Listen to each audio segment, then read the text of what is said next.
ശ്രീമദ് ഭഗവത്ഗീത അധ്യായം 5 ശ്ലോകം 3. ജ്ഞേയഃ സ നിത്യസന്യാസി യോ നദ്വേഷ്ടി ന കാംക്ഷതി നിർദ്വന്ദ്വോ ഹി മഹാബാഹോ സുഖം ബന്ധാത് പ്രമുച്യതേ. യാതൊരാൾ ദ്വേഷിക്കാതെയും കാക്ഷിക്കാതെയും കഴിയുന്നുവോ അയാൾ നിത്യസന്യാസിയാണെന്നറിയപ്പെടേണ്ടതാകുന്നു. അല്ലയോ മഹാബാഹോ, നിർദ്വന്ദ്വനായവൻ അനായാസേന ബന്ധമുക്തനാവുന്നു. ഇപ്പം യാതൊരാളാണോ ദേഷിക്കാതെയും കാക്ഷിക്കുന്നതുമില്ലയോ, ദേഷിക്കുന്നില്ല കാക്ഷിക്കുന്നില്ല, അയാൾ നിത്യസന്യാസിയാണെന്നറിയണമെന്നാണ് ഭഗവാന്റെ വാക്യം. അപ്പോൾ ഒരു വസ്തു ഇത് ലഭിച്ചാൽ എനിക്ക് സുഖപ്രദമായിരിക്കും എന്ന സങ്കല്പം ചെയ്ത് എന്തിനെയെങ്കിലും ആഗ്രഹിക്കുന്നുണ്ടെങ്കിൽ അതാണ് കാക്ഷ. അത് കിട്ടിയാൽ കൊള്ളായിരുന്നു, അവനെ കിട്ടിയാൽ കുഴപ്പമില്ലായിരുന്നു, അവളെ കിട്ടിയാൽ കുഴപ്പമില്ലായിരുന്നു, അത് കിട്ടിയാൽ കുഴപ്പമില്ലായിരുന്നു, ഇത് കിട്ടിയാൽ കുഴപ്പമില്ലായിരുന്നു, ഇങ്ങനെ എന്തെങ്കിലും സങ്കല്പിക്കുന്നുണ്ടെങ്കിൽ അതിനെയാണ് കാക്ഷ എന്ന് പറയുക. അതേപോലെ തന്നെ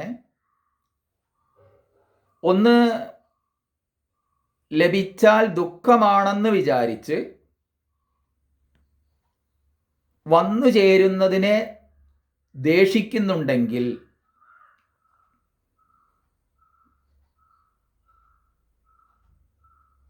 അതും സന്യാസിക്ക് ചേർന്നതല്ല. അപ്പം നിത്യസന്യാസി എന്നിവിടെ പറയാൻ കാരണം കാക്ഷയും ദ്വേഷവും ഇല്ലാത്ത കർമ്മയോഗിയും സന്യാസി തന്നെയാണ് എന്ന് പറയാനാണ്. അപ്പം ഇവിടെ പറയുന്നത്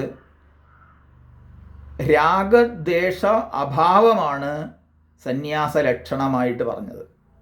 രാഗം എന്ന് പറയുമ്പോൾ സുഖം തരുന്ന വസ്തുക്കളോടോ വ്യക്തികളോടോ ഉള്ള അടുപ്പം, ഇഴുകിച്ചേർച്ച.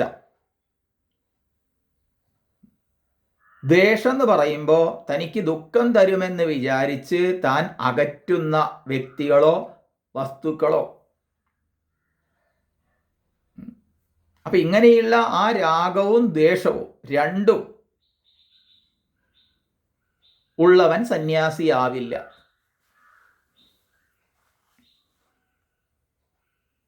അപ്പോ ആത്മജ്ഞാനത്തിൽ സ്വാഭാവികമായിട്ടും സർവദ്വന്ദ്വങ്ങളെയും, ദ്വന്ദ്വം എന്ന് പറഞ്ഞാൽ സുഖം തരുന്നതാവട്ടെ ദുഃഖം തരുന്നതാവട്ടെ, നല്ലവരാവട്ടെ ചീത്തവരാവട്ടെ, എല്ലാം തനിക്ക് വേണ്ടത് തന്നെ വരൂ. ആ ലഭിച്ചതിൽ നിന്ന് ഒരു പാഠം പഠിക്കാൻ തനിക്ക് സാധിക്കും എന്നറിയുന്ന ആളാണ് സന്യാസി. അതുകൊണ്ട് അയാൾ ഒന്നിനെയും അകറ്റുന്നില്ല.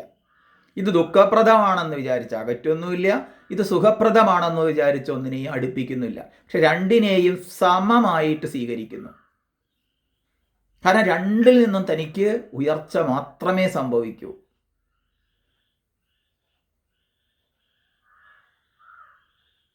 അതുകൊണ്ട് അയാൾ ഏത് ആശ്രമത്തിലോ ഏത് ബാഹ്യഭാവത്തിലോ കഴിയട്ടെ, അയാൾ സന്യാസിയാണെന്നറിയണം. ഏത് ആശ്രമത്തിൽ എന്ന് പറഞ്ഞാൽ സന്യാസി പൊതുവെ സന്യാസാശ്രമത്തിൽ കഴിയുന്ന ആളാണ്. ഇവിടെ ബ്രഹ്മചര്യാശ്രമമായാലും ഗൃഹസ്ഥാശ്രമമായാലും വാനപ്രസ്ഥാശ്രമമായാലും സന്യാസാശ്രമമായാലും ശരി, അതായത് അയാൾ സന്യാസി ആയിക്കോളന്നില്ല, ഗൃഹസ്ഥാശ്രമി ആയാലും കുഴപ്പമൊന്നുമില്ല, ഇങ്ങനെയാണ് അയാൾ കഴിയുന്നതെങ്കിൽ സർവദ്വന്ദ്വങ്ങളെയും സ്വീകരിച്ചുകൊണ്ട്,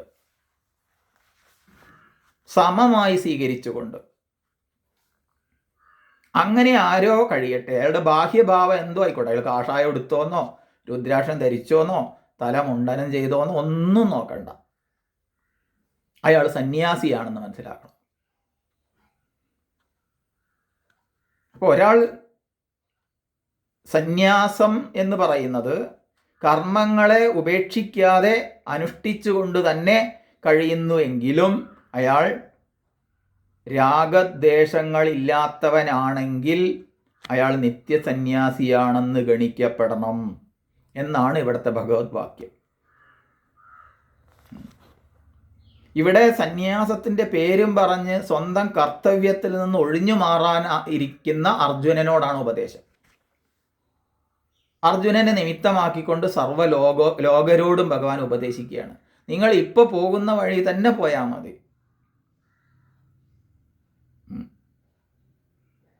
ഗുരുകൃപ കൊണ്ട് സന്യാസം ലഭിക്കുകയാണെങ്കിൽ ലഭിക്കട്ടെ, നിങ്ങൾ അതിനും കാക്ഷിക്കേണ്ട.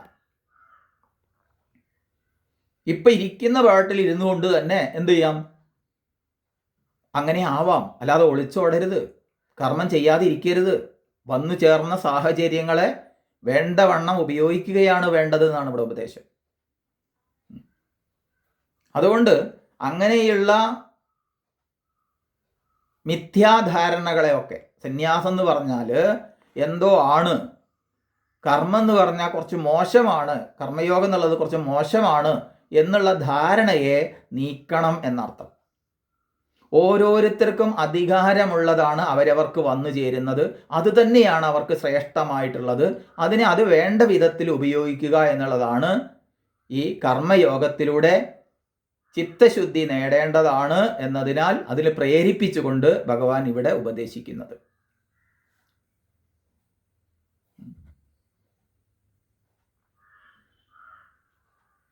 അപ്പോൾ ഒരാൾ ബാഹ്യമായിട്ട് സന്യാസഭാവത്തെ സ്വീകരിച്ചു എന്നുള്ളത് കൊണ്ട്, ഞാൻ സന്യാസിയാണെന്ന് പറഞ്ഞതുകൊണ്ടൊന്നും സന്യാസിയാകുന്നില്ല. രാഗദ്വേഷങ്ങൾ ഇല്ലാതാകണം എന്നർത്ഥം. അതുകൊണ്ട് ഇരിക്കുന്ന പാട്ടിൽ ഇരുന്നു കൊണ്ട് തന്നെ അവനവൻ്റെ കർത്തവ്യങ്ങളെ ചെയ്തുകൊണ്ട് തന്നെ ഒന്നിനെയും കാക്ഷിക്കാതെയും ഒന്നിനെയും ദേഷിക്കാതെയും കഴിയുന്ന ആൾ സന്യാസിയാണ്. സുഖദുഃഖങ്ങളെ മാത്രമല്ല, സത്സാധനങ്ങളെയും കാക്ഷിക്കാത്തവൻ എന്ന് പറയുകയാണ്. സത്സാധനങ്ങൾ എന്ന് പറഞ്ഞാൽ സുഖത്തിനായിക്കൊണ്ട് എടുത്തു വച്ചിരിക്കുന്ന, വാരി വരിച്ചു വാങ്ങി വെച്ചിരിക്കുന്ന പല സുഖസാധനങ്ങളും നമ്മൾ ചിന്തിച്ചാൽ നമുക്ക് സാധിക്കും. അതിനെയും കാക്ഷിക്കാതെ ഏത് സാഹചര്യത്തിലും, എന്ത് സുഖ സാഹചര്യം ഉണ്ടാവട്ടെ, എന്ത് സുഖ വസ്തുക്കൾ ഉണ്ടാവട്ടെ, എന്ത് തന്നെ ഉണ്ടാവട്ടെ, എന്ത് തന്നെ ഉണ്ടാവാതിരിക്കട്ടെ, ആ അവസരത്തിനനുസരിച്ച് അതിൽ ആനന്ദത്തോടു കൂടി, അഥവാ എനിക്ക് ജീവിക്കാനിതാ സാമഗ്രികൾ കുറവാണല്ലോ മറ്റുള്ളവരെ അപേക്ഷിച്ച്, അതിനുള്ള സാഹചര്യങ്ങളില്ലല്ലോ, നല്ലൊരു വീടില്ലല്ലോ, നല്ലൊരു കട്ടിലില്ലല്ലോ, മൃഷ്ടാന്ന ഭോജനം സാധിക്കുന്നില്ലല്ലോ എന്നൊന്നും വിചാരിക്കേണ്ട. ഏതിലും കിട്ടുന്നത് കൊണ്ട് ഓണം പോലെ എന്ന് പറയാറില്ലേ, അതുപോലെ ഒന്നിനെയും ദേഷിക്കാത്തവനുമായ യാതൊരു കർമ്മയോഗിയുണ്ടോ അയാൾ സന്യാസിയാണ്. അപ്പം ദുഃഖാനുഭവത്തെയും സുഖസാധനത്തെയും ദേഷിക്കുകയും ചെയ്യുന്നത് ലൗകികമായ രീതിയാണ്. അതായത് ദുഃഖാനുഭവത്തെ ദേഷിക്കുക, അതിനെ അകറ്റുക. ദുഃഖസാധനത്തെ ഉപേക്ഷിക്കുക, സുഖസാധനത്തെ കാക്ഷിക്കുക, സുഖത്തെയും കാക്ഷിക്കുക. അതില്ലാതെ ആര് കഴിയുന്നുവോ അയാളാണ് സന്യാസി. വീണ്ടും വീണ്ടും പറയുകയാണ്. ഇപ്പം രാഗദ്വേഷരഹിതനായാൽ ഏത് കർമ്മ അനുഷ്ഠാതാവായാലും അയാൾ നിത്യസന്യാസിയായി ഗണിക്കപ്പെടണം. സുഖം ദുഃഖം മാനം അപമാനം ശീതമുഷ്ണം ഇന്നിങ്ങനെയുള്ള സർവ്വദ്വന്ദ്ങ്ങളും അതിന് ചേർത്ത് പറയുന്ന പേരാണ് ബന്ധം എന്നത്. അപ്പോൾ ബന്ധനം എവിടെ നിന്നാണ് ഉണ്ടാവുന്നത്? സുഖം തരുന്ന വസ്തുക്കളെ സ്വീകരിക്കുന്നതിലൂടെയും ദുഃഖം തരുന്നവയെ അകറ്റണം എന്നുള്ള താല്പര്യത്തിൽ നിന്നും, അഥവാ അവൻ എന്നും ഇവൻ എന്നും, അവൻ അത് അയാളല്ലേ, ഇവൻ ഇതെൻ്റേതല്ലേ, ഇവൻ എൻ്റെ ആളല്ലേ, ഇതെൻ്റെ ആള് അത് നിൻ്റെ ആള്, ഇതെൻ്റെ കുട്ടി അത് നിൻ്റെ കുട്ടി, ഇങ്ങനെയുള്ള ദ്വന്ദ്വഭാവനകൾ ഒന്നുമില്ലാതെ അങ്ങനെയുള്ള മഹത്തുക്കളുടെ അടുത്തേക്ക് അടുക്കുമ്പോൾ തന്നെ നമുക്ക് തോന്നും ഇത് നമ്മുടെ സ്വന്തം ആളാണല്ലോ. എവിടെയാണോ അന്യത്വം കാത്തു സൂക്ഷിക്കുന്നത് അവിടെ എത്തുമ്പോൾ അന്യന്മാരെ പോലെ തന്നെയാവും. എവിടെയാണോ മഹത്തുക്കളിൽ അന്യത്വം ഇല്ലാത്തത് അവരുടെ അടുത്തേക്ക് ചെല്ലുമ്പോൾ നമ്മുടെ സ്വന്തക്കാരെ പോലെ തന്നെയായിരിക്കും നമ്മളുടെയും അനുഭവം. അങ്ങനെ അവരിൽ ദ്വന്ദ്ഭാവങ്ങളില്ലാതെ അവർ നിലകൊള്ളുന്നു. ഇതാണ് സന്യാസം അഥവാ അതിൽ നിന്ന് ലഭിക്കുന്ന ബന്ധമുക്തി. അല്ലാതെ മുക്തി മോക്ഷം എന്നൊക്കെ പറയുന്നത് വൈകുണ്ഠം, കൈലാസം തുടങ്ങിയ ലോകാന്തര ഗമനങ്ങളിൽ ചെല്ലലല്ല, മരിച്ചിട്ട് കിട്ടലുമല്ല. ഇത് അറിവിൽ നിന്ന് മാത്രമേ ഉണ്ടാവുള്ളൂ. ആത്മജ്ഞാനൈകഗമ്യമാണത്. ആ ആത്മവിജ്ഞാനത്തിൻ്റെ നിറവിൽ സർവവിധ ദ്വന്ദ്ഭാവനകളും അസ്തമിച്ച് അയാൾ ഏകാത്മ പ്രത്യയസാരമാകുന്ന പ്രപഞ്ചോപശമത്തിൽ കരിമിച്ച് കഴിയുന്ന ആത്മാരാമനായിട്ട് തീരുന്നു. അത് ബാഹ്യമായ സന്യാസലിംഗങ്ങൾ ഒന്നും തന്നെയല്ല അതിന് വേണ്ടത്. അതിന് ദ്വന്ദ്വാഭാവസ്ഥിതിയാണ്.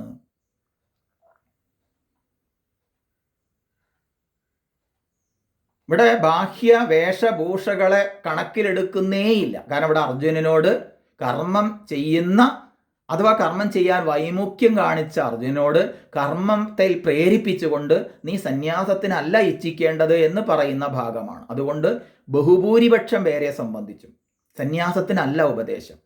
കർമ്മം കർമ്മയോഗമായി അനുഷ്ഠിക്കാനാണ്. ഇഷ്ടാനിഷ്ടങ്ങളില്ലാത്തവനാരോ അവനത്രേ സന്യാസി, അവനെ സന്യാസിയാവാൻ പറ്റൂ. അതുകൊണ്ട് കർമ്മ മേഖലകളിൽ തന്നെ അപ്രകാരം ഇഷ്ടാനിഷ്ടങ്ങളില്ലാത്തവനായി തീരണം. തീർത്തും ആന്തരികമാണ് സന്യാസം എന്ന് മനസ്സിലാക്കിയിട്ട്, ആന്തരികമായ തീർത്തും സന്യാസം ആയ ഒരാൾക്ക് മാത്രമേ ബാഹ്യമായ സന്യാസവും ഗുരുകൃപയാൽ, ആചാര്യകൃപയാൽ, ദൈവാനുഗ്രഹത്താൽ സന്യാസം ലഭിക്കുന്നുമുള്ളൂ. അല്ലാത്തവർക്ക് കിട്ടിയാൽ അതും വല്ലാപ്പാണ്. അതുകൊണ്ട് നിർദ്വന്ദ്വ അവസ്ഥ കൈവരിക്കുക, അത് മനോബുദ്ധികളുടെ അനുഭവമണ്ഡലത്തെ അതിക്രമിച്ച് സന്യാസിയാവുക എന്ന് പറയുന്നത് എളുപ്പമല്ല.